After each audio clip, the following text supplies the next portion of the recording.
Pernahkah kamu membandingkan Power Rangers dengan Super Sentai? Kedua seri ini memiliki penggemar setia dan seringkali memicu perdebatan tentang mana yang lebih baik. Namun, ada beberapa aspek menarik yang membedakan keduanya. Mari kita lihat apa saja yang membuat Super Sentai dan Power Rangers itu unik. Di sini, kami akan membahas 5 hal yang membuat Super Sentai berbeda dari Power Rangers, serta 5 hal yang membuat Power Rangers memiliki daya tariknya sendiri.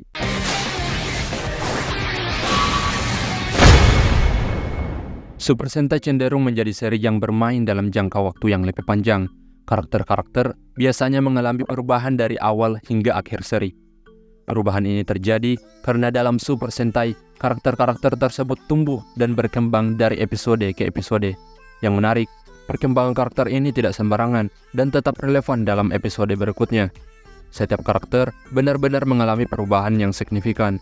Situasi ini berbeda dengan Power Rangers, kecuali jika karakternya adalah karakter utama, seperti Tommy Oliver.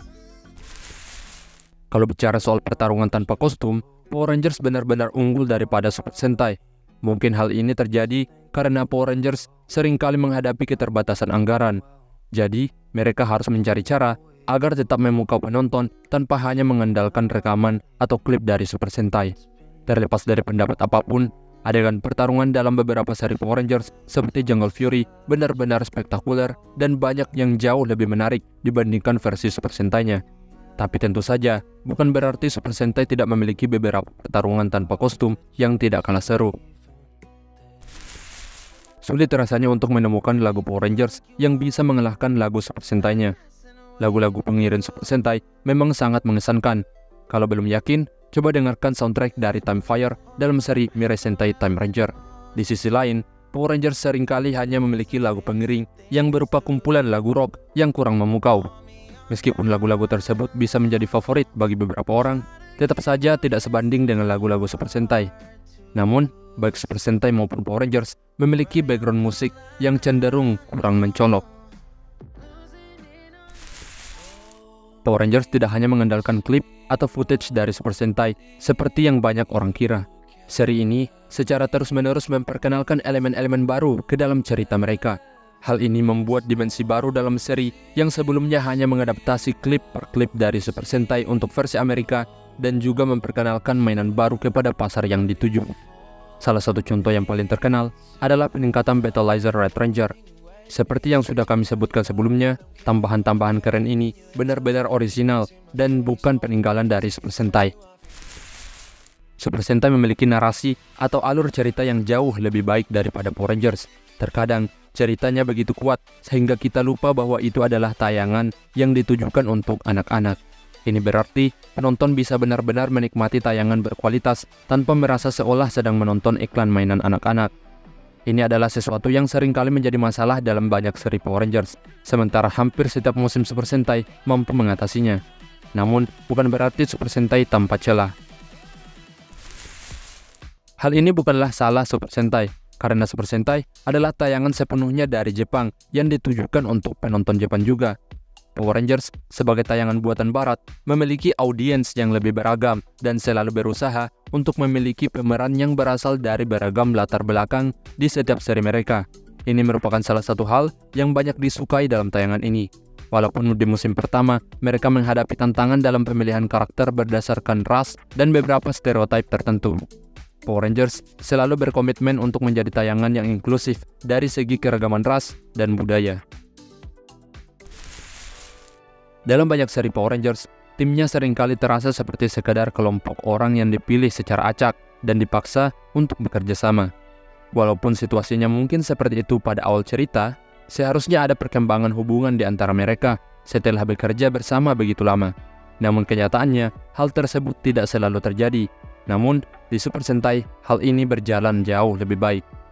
Di Super Sentai, meskipun karakter-karakter awalnya mungkin tidak begitu dekat satu sama lain, hubungan mereka berubah seiring berjalannya seri. Kamu bisa melihat karakter semakin akrab seiring berjalannya seri, dan karakter-karakter ini tumbuh dan berubah sepanjang cerita. Kalau kamu belum tahu apa itu episode recap, itu adalah episode yang intinya menghadirkan kilas balik ke episode-episode penting yang terjadi di masa lalu. Biasanya, episode semacam itu ditayangkan untuk merayakan akhir musim atau memulai alur cerita yang baru, serta membantu penonton yang mungkin melewatkan atau lupa beberapa detail cerita. Sementara episode recap semacam ini seringkali muncul dalam seri Super Sentai. Mereka jarang digunakan dalam Power Rangers. Hal ini menjaga alur cerita Power Rangers berjalan terus tanpa terlalu sering menghentikan cerita dengan episode semacam itu. Kita semua pasti ingat adegan di Power Rangers, di mana penjahat merusak kota yang padat penduduk dan menghancurkan apapun yang ada di depan mereka. Beruntungnya, ketika Power Rangers datang, tiba-tiba seluruh kota dievakuasi dan tidak ada warga yang terluka, bukan? Nah, Super Sentai, sebagai tayangan yang lebih matang, memperlakukan situasi tersebut secara berbeda. Daripada memilih jalan pintas seperti itu, Super Sentai lebih jujur dengan kita. Mereka memberitahu bahwa ada orang yang terluka. Bahkan dalam beberapa seri sebelumnya, kita diberitahu bahwa ada nyawa yang hilang. Ini adalah contoh bagaimana Super Sentai menghadirkan situasi yang jauh lebih serius dan realistis, seperti yang telah kami bicarakan sebelumnya. Sejak awal seri Power Rangers, mereka selalu menghadapi keterbatasan anggaran. Ini berarti bahwa tayangan ini harus menemukan cara-cara efektif untuk mengatasi kendala tersebut. Dan hal ini memerlukan tingkat kreativitas tambahan untuk menjaga kelancaran tayangan. Kreativitas ini melibatkan penggunaan kostum yang tidak terpakai dari Super Sentai dan penggunaan ulang beberapa adegan dari potongan klip atau rekaman Super Sentai sesuai kebutuhan. Makanya, kita sebagai penonton harus menghargai apa yang Power Rangers lakukan dengan sumber daya yang terbatas. Kesimpulannya, baik Super Sentai maupun Power Rangers memiliki ciri khas dan daya tarik masing-masing.